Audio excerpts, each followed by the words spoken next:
18 ವರ್ಷದ ನಂತರ ಆರ್ಸಿಬಿ ತಂಡ ಚೆನ್ನೈನ ಭದ್ರಕೋಟೆಯನ್ನು ಛಿದ್ರಗೊಳಿಸಿದೆ. ಅದು ಕೂಡ ಕಂಪ್ಲೀಟ್ ಡಾಮಿನೇಷನ್ ನೊಂದಿಗೆ. ಆಕ್ಚುಲಿ ಆರ್ಸಿಬಿ ಬ್ಯಾಟಿಂಗ್ ಮಾಡುವಾಗ ಸ್ಟೇಡಿಯಂನಲ್ಲಿ ಚೆನ್ನೈ ಅಭಿಮಾನಿಗಳ ಕೈಯಲ್ಲಿದ್ದ ಬ್ಯಾನರ್ ನೋಡ್ಬೇಕು. Trophies speak louder than words ಅಂತೆ, ಇನ್ನೊಂದು ಕಡೆ ಲಾಲಿಪಾಪ್ ಅಂತೆ.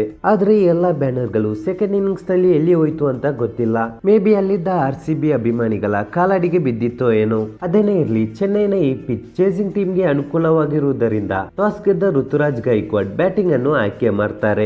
ಆಕ್ಚುಲಿ ಈ ಗ್ರೌಂಡ್ ನಲ್ಲಿ ಬಿಲೋ ಪಾರ್ ಸ್ಕೋರ್ ಅಂದ್ರೆ 170. ಯಾಕೆಂದ್ರೆ ಈ ಗ್ರೌಂಡ್ ಬೌಲಿಂಗ್ ಪಿಚ್ ಆಗಿರುವುದರಿಂದ ಫಸ್ಟ್ ಇನ್ನಿಂಗ್ಸ್ ನಲ್ಲಿ 170 ಹೊಡೆದ್ರೇನೆ ಅಲ್ಲಿ ಪಂದ್ಯ ಗೆದ್ದಂತೆ. ಸೊ ಟಾಸ್ ಸೋತು ಬ್ಯಾಟಿಂಗ್ ಇಳಿದ ಆರ್ಸಿಬಿ ಓಪನರ್ಸ್ ವಿರಾಟ್ ಕೊಹ್ಲಿ ಹಾಗೂ ಫಿಲ್ ಸಾಲ್ಟ್ ಅಷ್ಟು ಇಂಟೆಂಟ್ ತೋರಿಸಲ್ಲ ಅಂತ ಅನ್ಕೊಂಡಿದ್ದೆ. ಅಂದ್ರೆ ಈ ಪಿಚ್ ಗೆ ಅನುಗುಣವಾಗಿ ಸ್ವಲ್ಪ ನಿಧಾನವಾಗಿ ಆಡ್ತಾರೆ ಅಂತ ಅನ್ಕೊಂಡಿದ್ದೆ. ಆದ್ರೆ ಫಿಲ್ ಸಾಲ್ಟ್ ಏನು ಒಡಿಬಡಿ ಆಟ.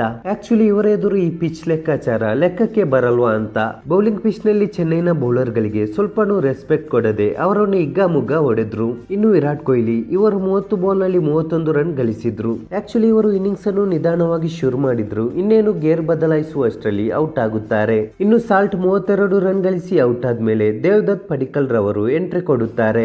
ಆಕ್ಚುಲಿ ಇವರದ್ದು ಕೂಡ ಅದೇ ಇಂಟೆಂಟ್. 14 ಬಾಲ್ ನಲ್ಲಿ 27 ರನ್, ಅದು ಕೂಡ ಜಡೇಜಾ ರವರನ್ನು ಟಾರ್ಗೆಟ್ ಮಾಡಿದ ರೀತಿ ಅಮೋಘ.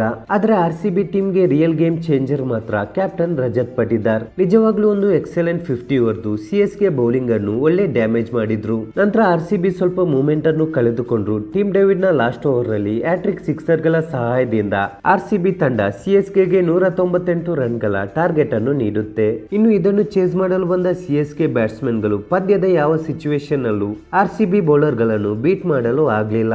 ಯಾಕೆಂದ್ರೆ ಈ ಆರ್ಸಿಬಿ ಬೌಲರ್ ಗಳು ನಿನ್ನೆ out of the box bowling ಮಾಡಿದ್ರು. ಸ್ಪೆಷಲಿ ಪವರ್ ಪ್ಲೇ ಅಲ್ಲಿ ಭುವಿ ಮತ್ತೆ ಹೇಜಲ್ವುಡ್ ಕಾಂಬಿನೇಷನ್ ನಿಜವಾಗ್ಲೂ ಅಬ್ಸಲ್ಯೂಟ್ ಫೈರ್ ಅಂತ ಹೇಳ್ಬಹುದು. ಇವರು ಪವರ್ ಪ್ಲೇ ಅಲ್ಲಿ ಕೇವಲ 30 ರನ್ ನೀಡಿ ಸಿಎಸ್ಕೆ ತಂಡದ 3 ಬ್ಯಾಟ್ಸ್ಮನ್ ಗಳನ್ನು ಪೆವಿಲಿಯನ್ ಕಡೆ ಕಳುಹಿಸಿದ್ರು. ಇನ್ನು ಇವರೊಂದಿಗೆ ಆರ್ಸಿಬಿಯ ಉಳಿದ ಬೌಲರ್ ಗಳು ಕೂಡ ಅದ್ಭುತವಾಗಿ ಬೌಲಿಂಗ್ ಮಾಡ್ತಾರೆ. ಅದರಲ್ಲಿ ಮೈನ್ ಆಗಿ ಲಿವಿಂಗ್ಸ್ಟನ್. ಆಕ್ಚುಲಿ ಇವರು ಬೌಲಿಂಗ್ ಮಾಡುವಾಗ ಇವರನ್ನು ಪಾರ್ಟ್ ಟೈಮ್ ಸ್ಪಿನ್ನರ್ ಅಂತ ನಂಬಲಿಕ್ಕೇನೆ ಆಗ್ಲಿಲ್ಲ.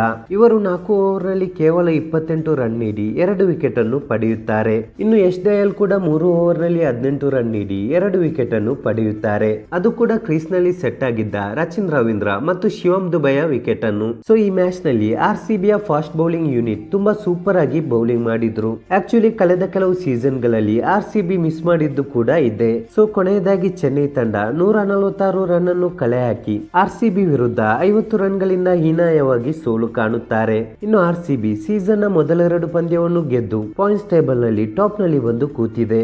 ಆಕ್ಚುಲಿ ಓವರ್ ಆಲ್ ಆಗಿ ನೋಡುವುದಾದ್ರೆ ಆರ್ಸಿಬಿ ತಂಡ ಈ ಬಾರಿ opener, middle order, finisher, spinner ಹಾಗೂ ಫಾಸ್ಟ್ ಬೌಲಿಂಗ್ ಈ ಎಲ್ಲಾ ವಿಭಾಗದಲ್ಲಿಯೂ ಬ್ಯಾಲೆನ್ಸ್ ಆಗಿ ಕಾಣ್ತಾ ಇದೆ. ಸೊ ಇದರ ಬಗ್ಗೆ ನಿಮ್ಮ ಒಪಿನಿಯನ್ ಏನು ಅಂತ ಕಮೆಂಟ್ ಮಾಡಿ.